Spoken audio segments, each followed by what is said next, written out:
Zionist, जो कि पहले से ही पूरी तरह हिंसक और उग्र तरीकों को लेकर तैयार थे, और उन्होंने उस वक्त तक कई यहूदी आतंकवादी गिरोहों को भी तैयार कर लिया था, जिनके जरिए जायोनिस्ट ने फिलिस्तीन में फिलिस्तीनी मुस्लिमों और ब्रिटिश सैनिकों पर आतंकवादी हमले चालू कर दिए। जी हां, 1930 के दशक से ही यहूदियों ने अपने आतंकवादी गिरोह बना लिए थे और आतंकवादी हमले चालू कर दिए। ऐसे ही एक यहूदी जायोनिस्ट आतंकी संगठन, जिसका नाम इरगन था, उसने फिलिस्तीन में बसे मुस्लिमों और ब्रिटिश सैनिकों पर करीब 60 आतंकी धमाके किए थे, जिसमें ट्रेन में बम धमाके, भीड़-भाड़ वाले इलाकों और मार्केट में बम धमाके, कैफे में बम धमाके और भी कई तरह के आतंकी हमलों को अंजाम दिया। क्या दोस्तों, आपको इस बारे में किसी ने कभी बताया कि अरब पट्टी में सक्रिय पहला आतंकवादी संगठन या सभी तरीकों के आतंकवादी संगठनों का जनक यहूदी जायोनिस्ट आतंकी संगठन था? क्या आपने इरगन के बारे में कभी सुना है? हमें यकीन है कि आप में से शायद ही कभी इस बारे में सुना होगा।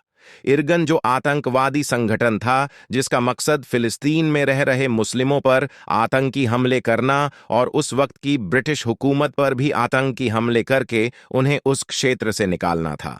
इरगन एक पूर्ण रूप से घोषित आतंकवादी संगठन था, जिसे United Nations, Anglo American Committee of Inquiry और उस वक्त की सभी इंटरनेशनल एजेंसियों ने आतंकी संगठन घोषित किया। लेकिन इस बात को यहूदियों के द्वारा कंट्रोल्ड मीडिया ने छुपा रखा है और इज़राइल फिलिस्तीन के नाम पर एक झूठी ही कहानी लोगों के जहन में रचा बसा दी है। जबकि इज़राइल का निर्माण दया और यहूदियों को बचाने के मकसद से नहीं हुआ, बल्कि छल कपट, आतंकी हमलों और ज़ायोनिस्ट यहूदियों की जबरदस्ती से हुआ है। अक्सर लोग समझते हैं कि इज़राइल की स्थापना हिटलर के द्वारा यहूदियों के नरसंहार यानी कि हॉलोकॉस्ट के बाद हेल्प के रूप में हुई है, जबकि ये पूरी तरह गलत है। हिटलर ने जर्मनी में रह रहे यहूदियों का होलोकास्ट नरसंहार तो सन 1941 से 1945 के बीच में किया, जबकि ये जो जायोनिस्ट यहूदियों का फिलिस्तीन में आतंकी घटनाक्रम हम आपको बता रहे हैं, वह तो उससे कई पहले 1920 से 1930 के दौरान का है। इरगन ने अपने आतंकी हमले शुरू कर दिए थे और देखते ही देखते 7-5 आतंकी हमले फिलिस्तीनी निहत्थे मूल निवासियों और ब्रिटिश सैनिकों पर कर दिए। ब्रिटिश सरकार ने ऊपर हो रहे इस आतंकी हमले को लेकर भौंचक्की हो गई। यहूदियों के पनाह देने वाले बने मुस्लिम, जिनके कमजोर होते ही यहूदियों ने उनकी ही जमीन को हड़पना चालू कर दिया, तो यहूदियों के दूसरे संरक्षक बने ब्रिटिश एम्पायर, जिनसे भी यहूदियों ने कोई भेदभाव नहीं किया और अपने मजबूत होते ही उन पर भी अटैक चालू कर दिए। यह घटनाक्रम चलता गया। ब्रिटिश सरकार को फिलिस्तीन में जायोनिस्ट यहूदियों को कंट्रोल करना मुश्किल होता गया। वहीं दूसरी तरफ जर्मनी और ब्रिटेन के बीच सेकेंड वर्ल्ड वॉर का आगाज हो गया। एक तरफ ब्रिटिश एम्पायर कमजोर हो रहा था, तो वहीं दूसरी तरफ जायनिस्ट मूवमेंट ने और उसके आतंक ने हिटलर को अपनी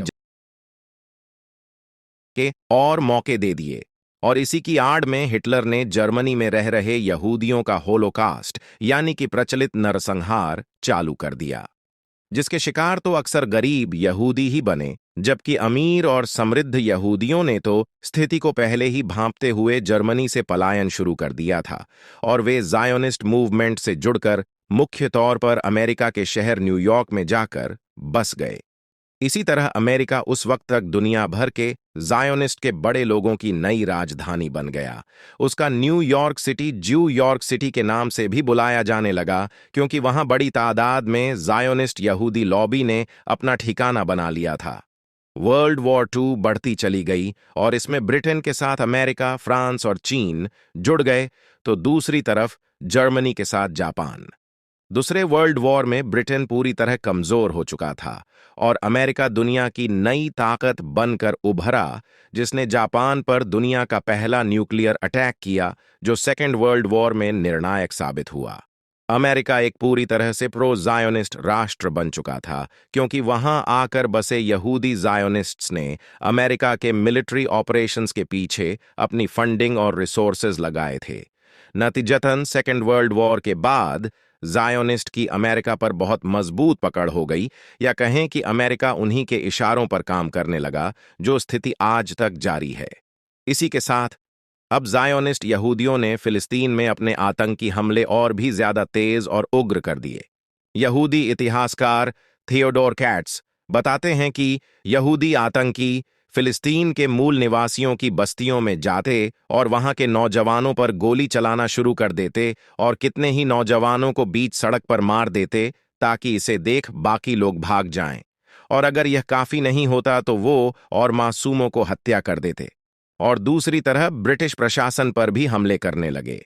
22 जुलाई 1946 को ज़ायोनिस्ट यहूदी आतंकवादी संगठन आयरगन ने किंग डेविड होटल, जो कि ब्रिटिश प्रशासन का उस वक्त फिलिस्तीन में हेडक्वार्टर था, उस होटल बिल्डिंग पर आतंकी हमले करते हुए उसमें बम धमाके कर दिए, जिसमें कई ब्रिटिश अधिकारियों समेत 51 लोगों की जान चली गई।